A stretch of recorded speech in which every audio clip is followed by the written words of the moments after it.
Hello, Resurrection. It's Wednesday, August the 7th, and I think almost everybody is back in school. Some of the private schools and some of the private schools in Nashville, especially, don't go back until next week. But we're all headed there. It's why we will do blessing of the backpacks this very Sunday. So for anybody headed back to school, students, teachers, paraprofessionals, bring your bag, your backpack, your satchel, whatever it is, and we will bless those. And when I say that we will bless them, of course, we do, traditionally what we always do when we bless things in the Episcopal Church. But we will also pray some prayers for our kids.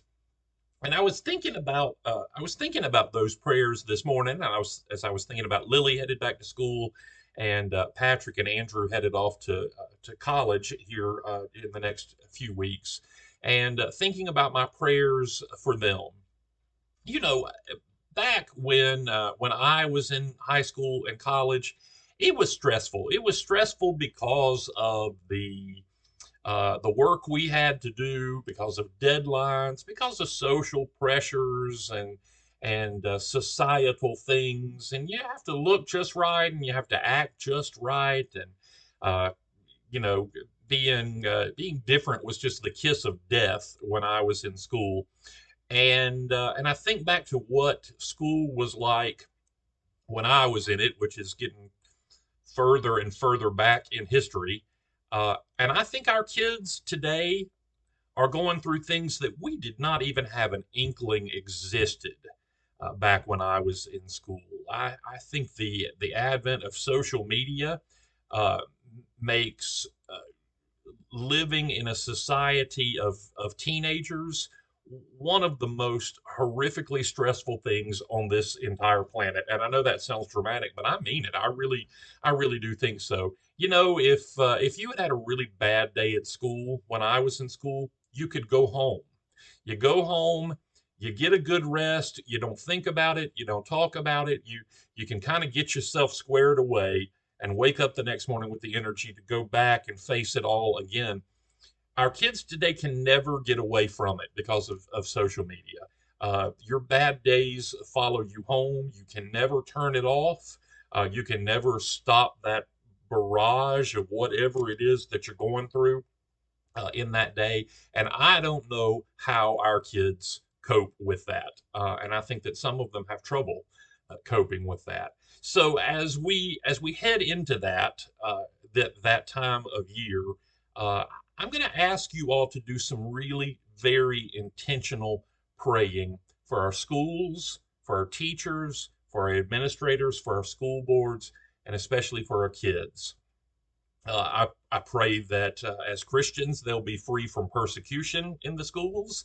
I pray that they will be free of all kinds of wackiness that we see all around the country right now. I pray that they'll be able to manage the normal stress of the homework and the papers and the exams and things like that, and that they will find a core of good people, of strong people, of good Christian friends that they can surround themselves with, and hopefully put up some walls that will keep them immune to the attacks of, we'll just say it, the attacks of Satan, the attacks of the devil.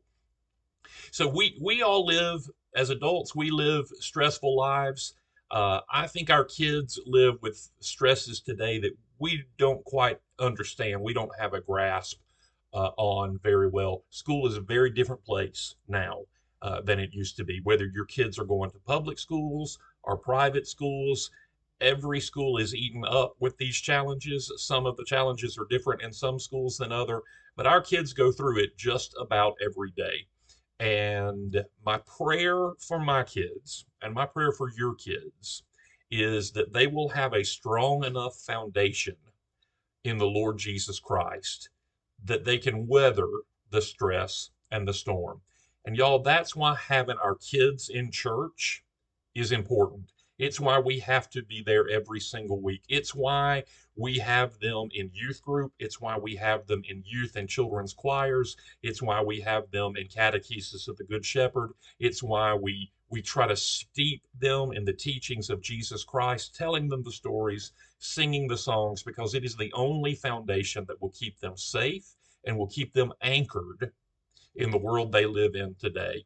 You know, our number one responsibility as Christians in raising children is actually not keeping them fed. Now we have to do that. It's not keeping them, it's not keeping a roof over their heads. We have to do that, but it's not number one. It's not providing a good education for them. It's important, but it's not number one. It's not making sure that they will be successful as adults in their business. It's important, but it's not number one. The number one priority of being a Christian parent is to raise good Christian souls, is to raise children who will walk the streets of gold on that great last day. And if we forget that, we're failing our kids. Y'all pray with those babies. They need it. Tell them the Bible stories, read the Bible with them, have them in church, remind them and show them that their church family loves them and will back them up. Resurrection is good at that.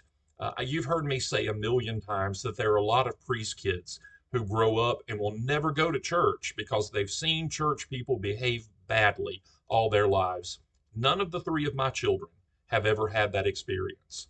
And for that, I thank Resurrection in Franklin, and I thank St. Patrick's in Zachary, Louisiana, because those two parishes have never shown anything but love and support and health and wholeness to my kids. And that is the greatest gift that a parish can give to its priest. Y'all pray for those babies and show your kids the love and support that my kids have found at Resurrection. Show them that these people are in their corner and on their side all the time.